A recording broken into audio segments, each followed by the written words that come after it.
Chapter 2. Tony. I was seated in the back of my car with Zoe next to me. She was curled up as close to the window as possible, away from me.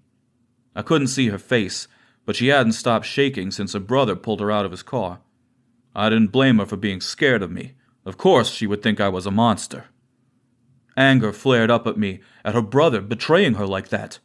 I can't believe he would throw away his own family like that. And for what? 30 grand?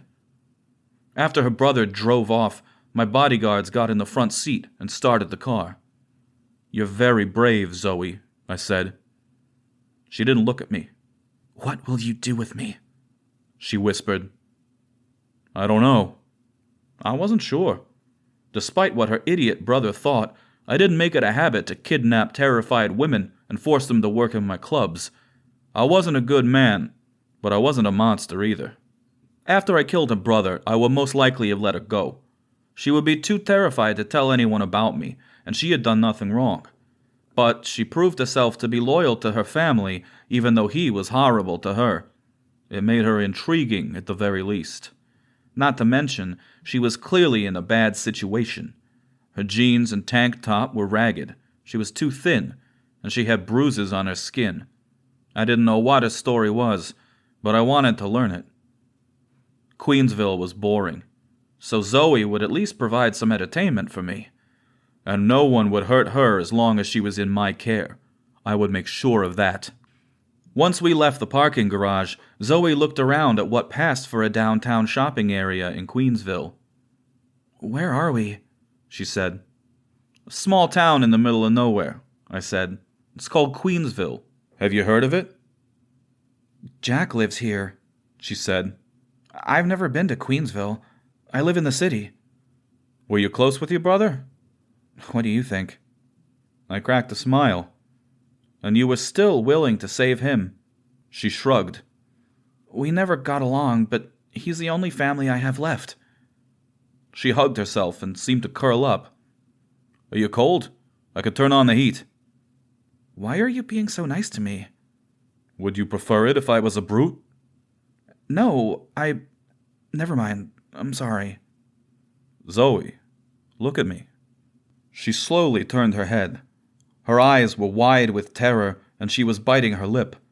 It looked like she was on the verge of tears. I didn't like women being afraid of me. In fact, I hated it. "I won't hurt you," I said. "I know you don't believe me, but I swear it. You're safe with me." She shook her head. "Why would I be safe with you? You were about to kill Jack." "He betrayed me." "Who are you? And what are you doing in a town like Queensville?" I sighed. That was a long story, and not one I was willing to get into right now. "My name is Tony." She sighed. "You know what I mean." "I come from an interesting family. I guess you could say I'm part of the mafia." "What?" She slumped back into her seat. "My brother owes money to the fucking mob?" "Owed. I want nothing to do with Jack anymore." She shook her head. "This is insane." I looked out the window and saw we were reaching the edge of Queensville. I lived in one of the few mansions right outside the town limits. I came to Queensville to lay low, but subtlety was never one of my strong suits. "We'll be home soon," I said. "I'll answer more of your questions later tonight. Maybe over dinner?" She looked down at her lap. "Whatever you want," she said. "I don't have a choice, do I?" We pulled into my driveway. She gaped at the 4-story house with a fountain out front. A thick hedge bordered the entire property to keep out prying eyes. I smiled a little at her look. "Do you like it?" I said. "The place is beautiful," she whispered. Once the car stopped, we both got out. She had her arms crossed protectively over her chest. She looked so tiny and frail. I wanted to pull her into my arms and tell her it was going to be all right, but I knew she would just be more scared if I tried that. It didn't matter. Something about Zoe brought out my daddy instincts. I wanted to protect her and take care of her.